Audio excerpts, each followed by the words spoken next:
Bismillahirrahmanirrahim. Assalamualaikum warahmatullahi wabarakatuh.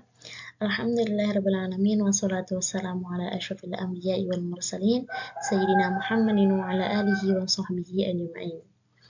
Dalam kesempatan ini, saya Baiz Nawati akan menjelaskan tentang asesmen dalam kurikulum Merdeka.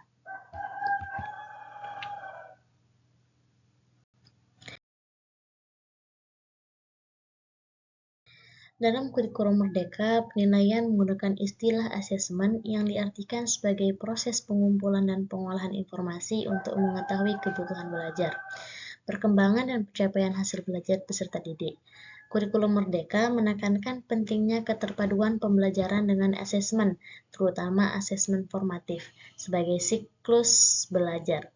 Tujuan dari diferensiasi ini adalah agar setiap anak dapat mencapai tujuan pembelajaran yang diharapkan.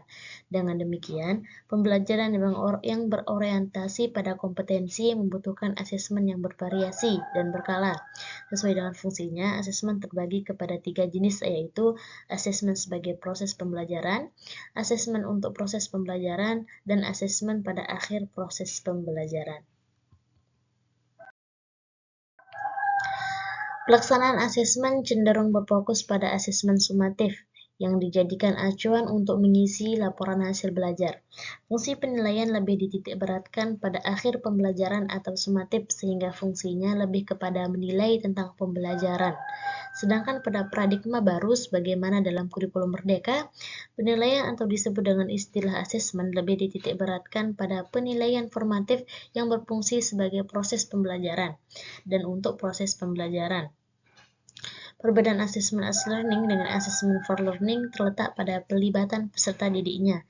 Pada asesmen as learning, peserta didik dilibatkan secara aktif dengan diberi pengalaman untuk belajar menjadi penilai bagi dirinya sendiri dan temannya. Sedangkan asesmen of learning berfungsi sebagai asesmen sumatif yang dilakukan pada akhir proses pembelajaran. Dalam kurikulum Merdeka, asesmen diagnostik menjadi penting karena bertujuan untuk mengidentifikasi kompetensi, kekuatan, kelemahan peserta didik. Hasilnya dapat digunakan pendidik sebagai rujukan dalam merencanakan pembelajaran sesuai dengan kebutuhan pembelajaran peserta didik.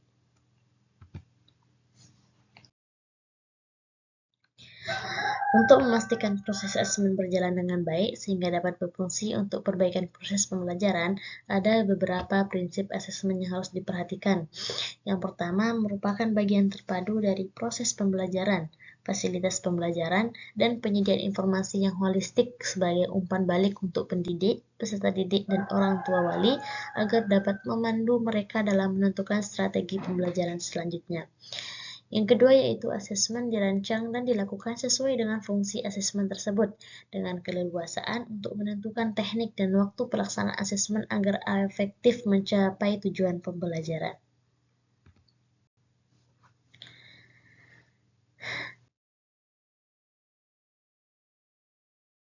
Jenis-jenis asesmen dalam kurikulum Merdeka, yang pertama yaitu asesmen diagnostik, bertujuan untuk mengidentifikasi kompetensi, kekuatan, kelemahan peserta didik. Hasilnya digunakan pendidik sebagai rujukan dalam merencanakan pembelajaran sesuai dengan kebutuhan pembelajaran peserta didik.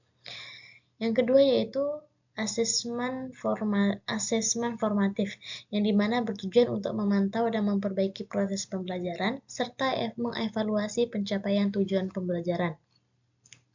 Asesmen ini dilakukan untuk mengidentifikasi kebutuhan belajar peserta didik, hambatan atau kesulitan yang mereka hadapi, dan juga untuk mendapatkan informasi perkembangan peserta didik. Yang terakhir yaitu asesmen sumatif, adalah asesmen yang dilakukan pada akhir pembelajaran. Asesmen ini dilakukan sumatif pada jenjang pendidikan dasar dan menengah, bertujuan untuk menilai pencapaian tujuan pembelajaran atau CP peserta didik sebagai dasar menentukan kenaikan kelas atau kelulusan dari satuan pendidikan. Dalam merencanakan asesmen pembelajaran, tahapan yang dilakukan dalam merencanakan asesmen adalah merumuskan tujuan asesmen yang berkaitan erat dengan tujuan pembelajaran. Setelah tujuan dirumuskan, pendidik memilih atau mengembangkan instrumen asesmen sesuai tujuan. Beberapa hal yang perlu diperhatikan dalam memilih atau mengembangkan instrumen antara lain yaitu karakter peserta didik, kesesuaian asesmen dengan rencana tujuan pembelajaran dan tujuan asesmen, kemudian penggunaan instrumen untuk memberikan umpan balik kepada peserta didik atau pendidik. Dengan demikian, kriteria yang digunakan untuk menentukan apakah peserta didik telah mencapai tujuan pembelajaran dapat dikembangkan pendidik dengan menggunakan beberapa pendekatan. Yang pertama menggunakan deskripsi, yang kedua menggunakan rubrik, dan yang ketiga yaitu menggunakan skala atau interval nilai. Bentuk-bentuk asesmen dalam kurikulum Merdeka, baik untuk asesmen formatif maupun sumatif, terbagi kepada dua bentuk, yaitu tertulis dan tidak tertulis. Bentuk asesmen tertulis adalah yang pertama, jurnal, yang bertujuan untuk melatih kemampuan murid untuk mengorganisasi dan mengekspresikan ide atau pemikiran mereka dalam bentuk tulisan. Yang kedua yaitu poster yang bertujuan untuk mendorong kemampuan murid atau mengeksplorasi topik dan mengkomunikasikan pemahaman mereka dengan cara semenarik mungkin. Dan yang ketiga yaitu essay yang bertujuan untuk mengasah keterampilan peserta didik dalam menulis akademis seperti mengembangkan argumen, menyajikan bukti, mencari sumber terpercaya untuk mendukung argumen dan menggunakan referensi dengan tepat. Yang terakhir yaitu tes tertulis.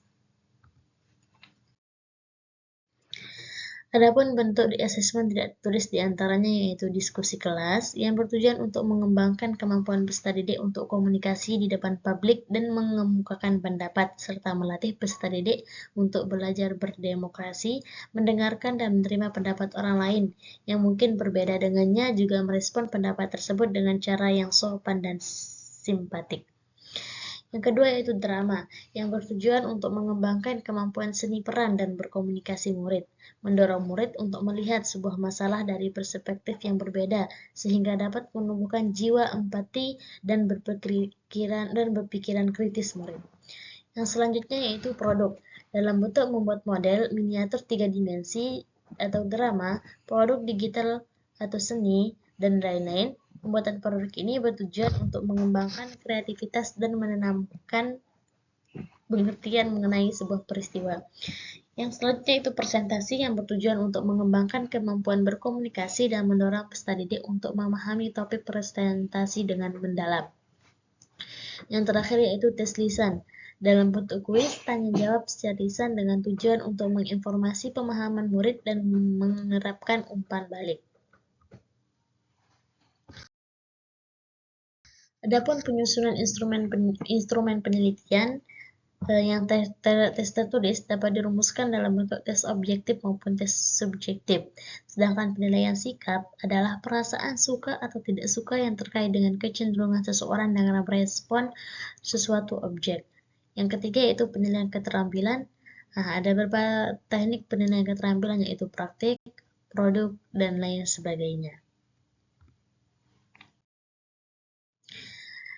Adapun refleksi dan tindak lanjut pembelajaran dan asesmen terhadap perencanaan pembelajaran dapat dilakukan dengan cara sebagai berikut. Yang pertama, refleksi diri. Nah, pendidik perlu melakukan refleksi diri terhadap perencanaan dan pelaksanaan pembelajaran dan asesmen yang telah dilakukan. Pendidik yang bersangkutan perlu melakukan refleksi paling sedikit 1 kali dalam 1 semester. Yang kedua yaitu refleksi sesama pendidik. Penilaian oleh sesama pendidik merupakan asesmen oleh sesama pendidik atas perencanaan dan pelaksanaan pembelajaran yang dilakukan oleh pendidik yang bersangkutan. Hal ini ditujuan untuk mengembangkan budaya saling belajar, kerjasama, dan saling mendukung sebagaimana refleksi diri. Refleksi sesama pendidik dilakukan paling sedikit 1 kali dalam 1 semester. Sekian dari saya. Wallahul muwaffiq wal hadi ila sabilir rasyad. Wassalamualaikum warahmatullahi wabarakatuh.